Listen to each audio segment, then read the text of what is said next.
Hi, welcome to this episode of the 5 Minute Manager. Today we're going to be talking about leadership and or decision making. Leaders do two important things. They put in thought and then they take action. Now, thought may take half a second, it may take 5 seconds, it may take 5 minutes, it may take an hour.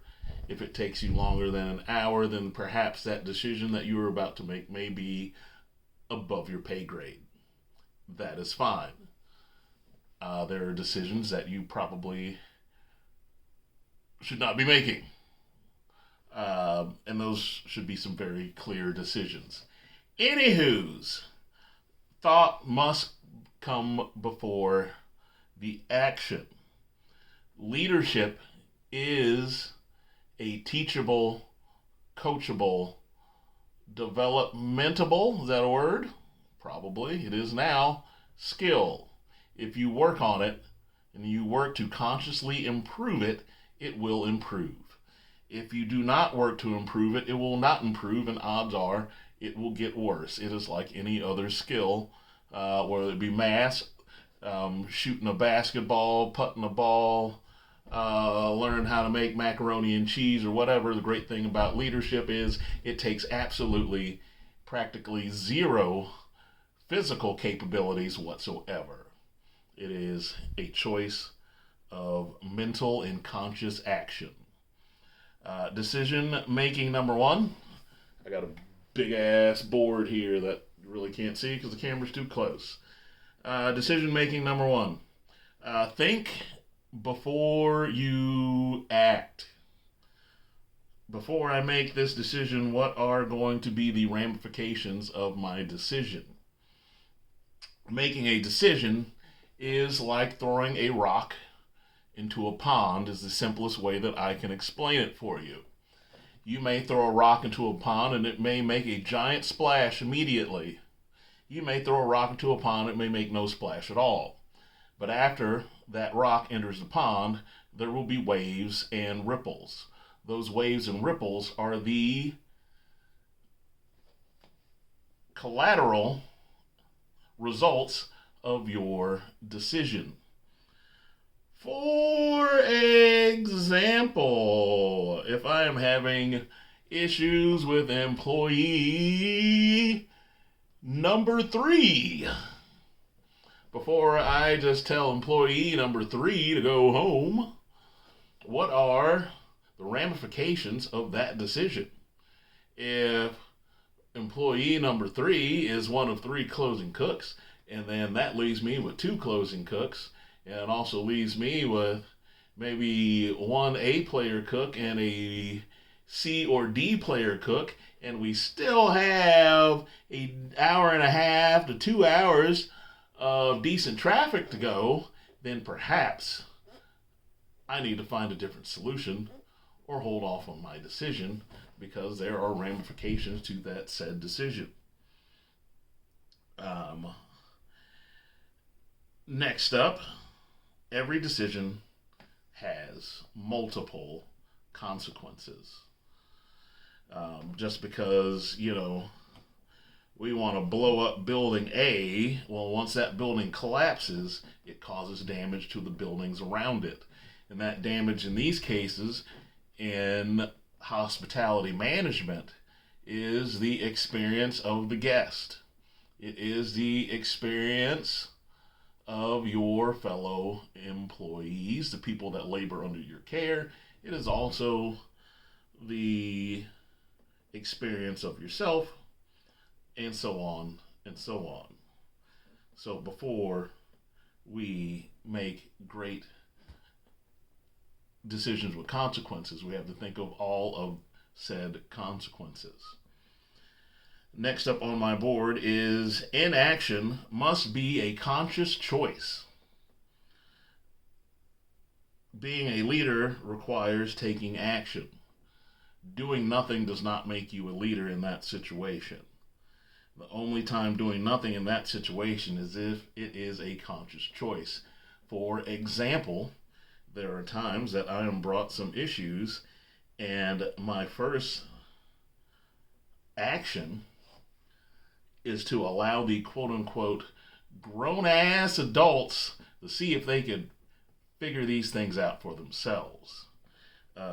Is anyone going to be the quote unquote adult in the room and or be the better person and help resolve these issues before I need to take action?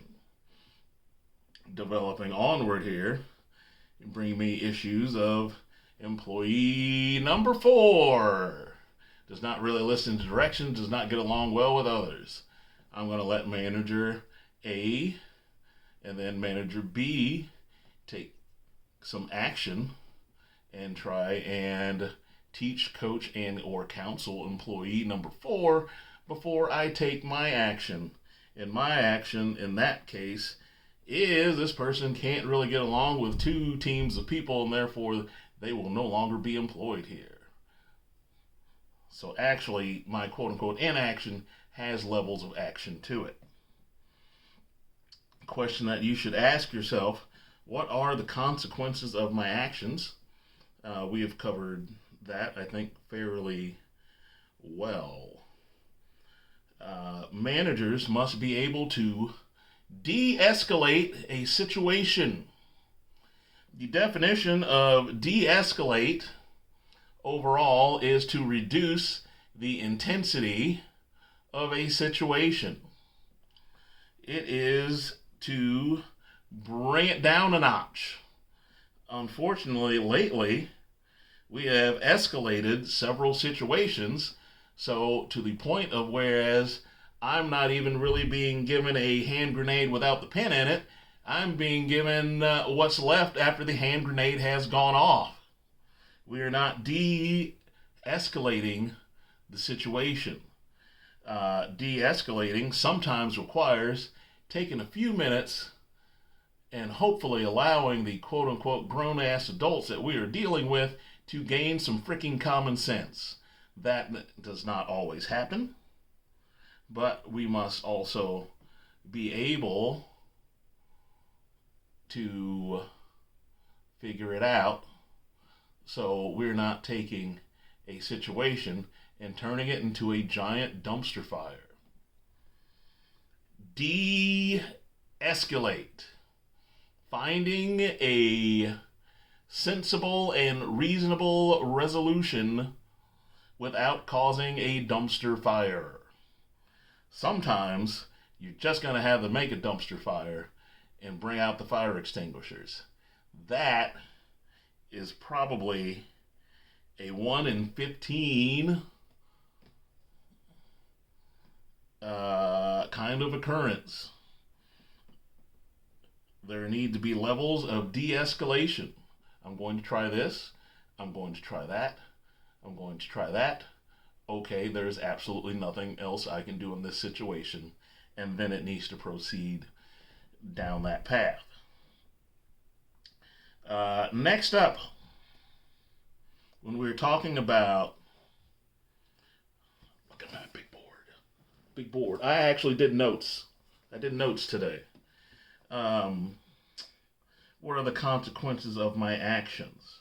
Yes, you need to consider a lot of these situations in pluses and minuses. This can happen positive. We get the train back on track. This can happen negative. What if this plan of action goes south? When I was a manager at the Chili's, I was less than a month out of training, and I was a closing manager. The mid-manager dipped out early, and the 2 local graduations, the 2 local high schools had graduations on the same night, so 30 minutes before close, 200 people showed up at the Chili's to eat. And that was one of the worst nights of my managerial career. Yes. What are the plans if this action goes south? There always needs to be a plan of the positive, and honestly, in the back of your mind, there should always be a plan of the negative if this goes badly. If this starts to go south, Do my 3A players that I have on this shift, do they know what they need to do? If this goes south and I'm really in it deep, who am I going to text? Who am I going to pick up this phone and call out my 911? Everybody needs a parachute, and you have to plan accordingly. Leadership. The best decisions are not always the easiest. The best decisions often come with a level of suck. The best decisions often come with a level of unpleasant. That is what defines leaders from pretenders. That is what defines rockstar managers from the half-ass managers that you really don't want to deal with when you are regular hourly employees. Decision making. There are plenty of books out there. I have books. If you'd like one, I'd be more happy to give it to you. And that today is our course in 5-Minute Manager, which we're getting close to 12 minutes, which is fine.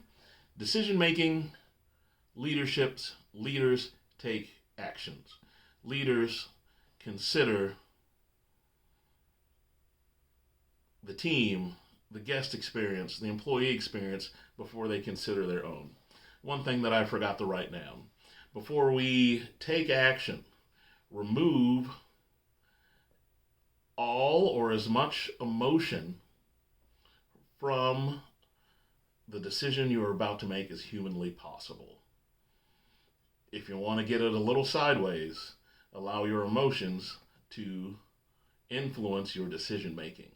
Your decision making should be reliant on sound knowledge, facts, trends, what is mostly likely to happen. All right, this is going to go a lot longer than 12 minutes. Here we go. Now, decision A, which may be right on Tuesday, doesn't mean that that is the right decision on Thursday, because the decisions on Tuesday can be completely different than what's going down on Thursday. And that is where logic, facts, the situation comes in handy, or comes into the influence of your decision. The more facts and history, I've been in this situation before with a very similar person, and this is what we did, and it turned into a dumpster fire. This is what we did, and it worked out just fine. Taking those things into consideration. There are really like 6 to 7 at most kind of types of people in the world, and those types of people that fall into a certain box tend to respond in a very certain way. That is psychology, which I have a degree in. Thank you very much. Take your emotions as much as possible out of the decision. Yes, there are times people really piss you off, and you're still going to have to make that decision.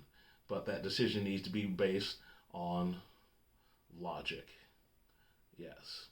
Before we begin in the process of, for say, disciplining employees with documentation and whatever, we have to get all of the facts. We have to verify said facts. Just because Susie said A, B, and C happened, or she thought, doesn't mean that's how A, B, and C happen. Before we go giving an employee some documentation, we also need to get that employee's perspective, their feelings in the moment, their grasp of the situation, before we continue on down a path of a disciplinary decision. That's probably a whole nother video that we'll do on a later date and time. All right, folks, let's recap it. Decision Making 101. You can't read that for shit. All right. Think before you act. Every decision has ripples. Inaction must be a conscious choice. What are the consequences of my actions? De-escalate the situation as much as possible. What is the plan if this action goes south? Always have a backup. And that is today's, apparently, 15-minute manager. Thank you.